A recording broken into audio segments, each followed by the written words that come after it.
मसीह यीशु के कादरोजीम नाम में आप सबकी सलामती हो। मैं आप सबको हमारे हर रोज की बाइबल रीडिंग के प्रोग्राम में खुशामदीद कहती हूँ।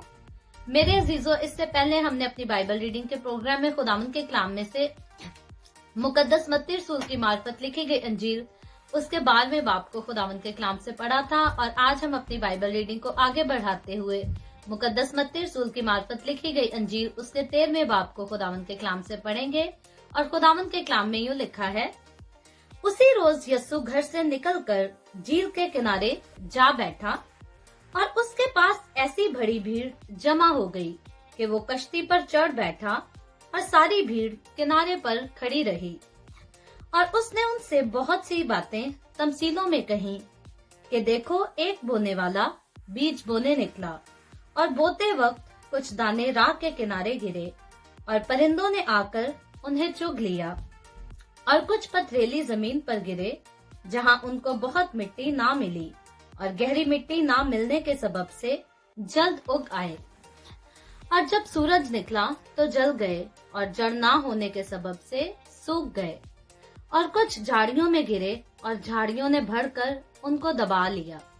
और कुछ अच्छी जमीन में गिरे और फल लाए, कुछ 100 गुना, कुछ 60 गुना, कुछ 30 गुना। जिसके कान हो वो सुन ले।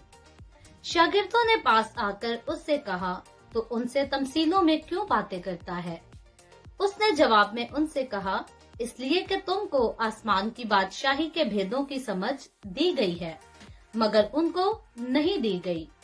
क्योंकि जिसके पास है उसे दिया जाएगा और उसके पास ज्यादा हो जाएगा, और जिसके पास नहीं है उससे वो भी ले लिया जाएगा जो उसके पास है।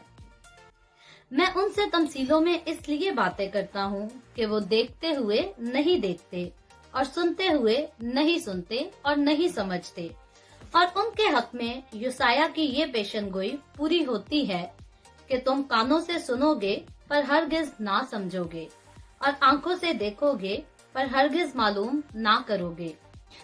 क्योंकि इस उम्मत के दिल पर चर्बी छा गई है और वो कानों से ऊंचा सुनते हैं और उन्होंने अपनी आंखें बंद कर ली हैं, ता ऐसा ना हो कि आंखों से मालूम करें और कानों से सुनें और दिल से समझें और रजू लाएं और मैं उनको शिफा बख्शूं। लेकिन मुबारक है तुम्हारी आंखें इसलिए कि वो देखती हैं, और तुम्हारे कान इसलिए कि वो सुनते हैं। क्योंकि मैं तुमसे सच कहता हूँ कि बहुत से नबियों और रास्तबाजों को आरजू थी कि जो कुछ तुम देखते हो देखें, मगर ना देखा, और जो बातें तुम सुनते हो सुने, मगर ना सुनी। बस बोने वाले की तमसील सुनो। जब कोई बादशाही का कलाम सुनता है और समझता नहीं, तो जो उसके दिल में बोया गया था उसे वो शरीर आकर छीन ले जाता है। ये वो है जो राह के किनारे बोया गया था। और जो पथरीली जमीन में बोया गया, ये वो है जो कलाम को सुनता है और उसे फिल फौर खुशी से कबूल कर लेता है, लेकिन अपने अंदर जड़ नहीं रखता, बल्कि चंद रोजा है। और जब कलाम के सबब से मुसीबत या जुल्म बरपा होता है तो फिल फौर ठोकर खाता है। और जो झाड़ियों में बोया गया, ये वो है जो कलाम को सुनता है और दुनिया की फिक्र और दौलत का फरेब उस कलाम को दबा देता है और वो बेफल रह जाता है। और जो अच्छी जमीन में बोया गया, ये वो है जो कलाम को सुनता और समझता है और फल भी लाता है। कोई 100 गुना फलता है, कोई 60 गुना, कोई 30 गुना। उसने एक और तमसील उनके सामने पेश करके कहा कि आसमान की बादशाही उस आदमी की मानद है जिसने अपने खेत में अच्छा बीज बोया, मगर लोगों के सोते में उसका दुश्मन आया और गेहूं में कड़वे दाने भी बो गया। बस जब पत्तियां निकली और बालें आईं, तो वो कड़वे दाने भी दिखाई दिए। नौकरों ने आकर घर के मालिक से कहा, ऐ खुदावंद, क्या तूने अपने खेत में अच्छा बीज ना बोया था? उसमें कड़वे दाने कहाँ से आ गए? उसने उनसे कहा, ये किसी दुश्मन का काम है। नौकरों ने उससे कहा, तो क्या तू चाहता है कि हम जाकर उनको जमा करें? उसने कहा, नहीं, ऐसा ना हो कि कड़वे दाने जमा करने में तुम उनके साथ गेहूं भी उखाड़ लो। कटाई तक दोनों को इकट्ठा बढ़ने दो और कटाई के वक्त मैं काटने वालों से कह दूंगा कि पहले कड़वे दाने जमा कर लो और जलाने के लिए उनके गट्ठे बांध लो और गेहूं मेरे खित्ते में जमा कर दो। उसने एक और तमसील उनके सामने पेश करके कहा कि आसमान की बादशाही उस राई के दाने की मानद है जिसे किसी आदमी ने लेकर अपने खेत में बोया। वो सब बीजों से छोटा तो है, मगर जब बढ़ता है तो सब तरकारियों से भरा और ऐसा दरख्त हो जाता है कि हवा के परिंदे आकर उसकी डालियों में बसेरा करते हैं। उसने एक और तमसील उनको सुनाई कि आसमान की बादशाही उस खमीर की मानद है जिसे किसी औरत ने लेकर 3 पैमाना आटे में मिला दिया और वो होते होते सब खमीर हो गया। ये सब बातें यस्सु ने भीड़ से तमसीलों में कहीं और बगैर तमसील के वो उनसे कुछ न कहता था, ताकि जो नबी की मार्फत कहा गया था वो पूरा हो कि मैं तमसीलों में अपना मुंह खोलूंगा, मैं उन बातों को जाहिर करूंगा जो बनाए आलम से पोशीदा रही हैं। उस वक्त वो भीड़ को छोड़कर घर में गया और उसके शागिर्दों ने उसके पास आकर कहा कि खेत के कड़वे दानों की तमसील हमें समझा दे।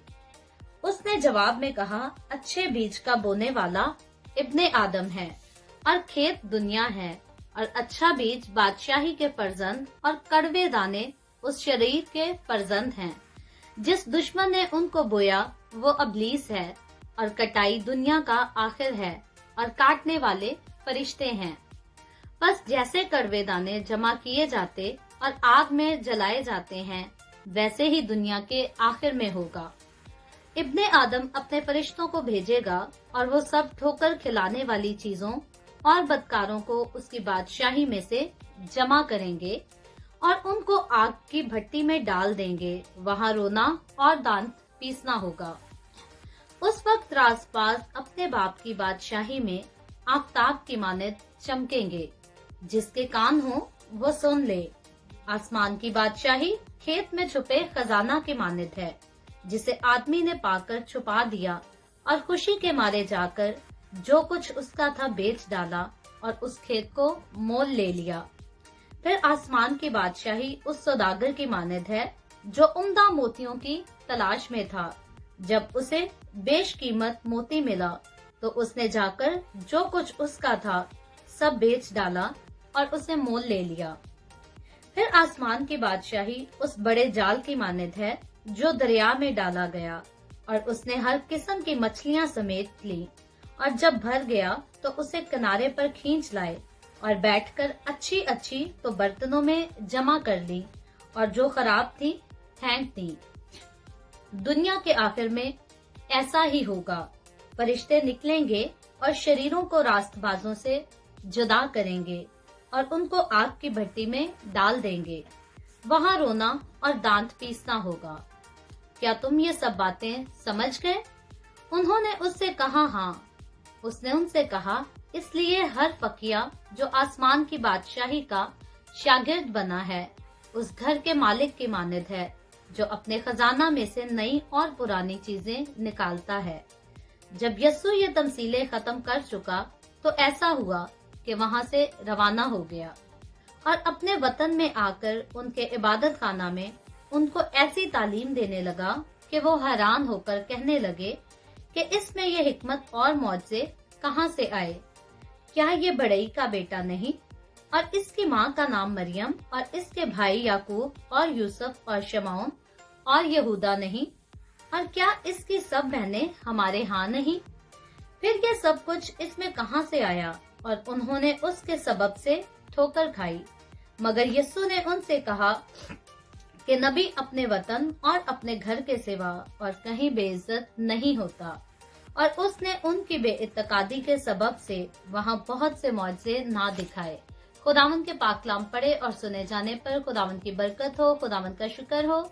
आए हम सब अपने सरों को खुदावंद की हुजूरी में झुकाएंगे और दुआ करेंगे।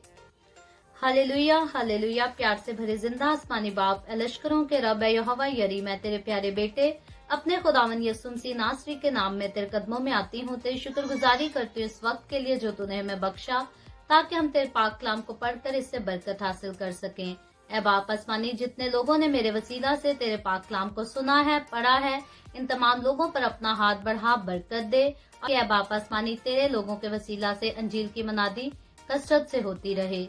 इसराइल पर तेरी बरकत, तेरी सलामती हो, और हम सब पर भी तेरी बरकत और सलामती हमेशा होती रहे। मसीह यीशु के नाम में ये दुआ मांगती हूँ, आमीन। खुदावंद की सिखाई हुई दुआ में शरीक होंगे।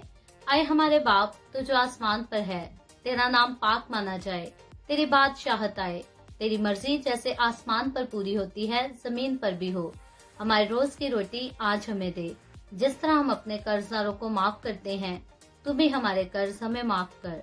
हमें आजमाइश में ना पड़ने दे, बल्कि बुराई से बचा, क्योंकि बादशाहत, कुदरत और जलाल हमेशा तेरे ही हैं, आमीन आमीन। खुदावंद आप सबको बहुत बरकत दे। मेरे साथ हर रोज मिलकर खुदावंद के कलाम को पढ़ने के लिए, सुनने के लिए आपका बहुत ज्यादा शुक्रिया।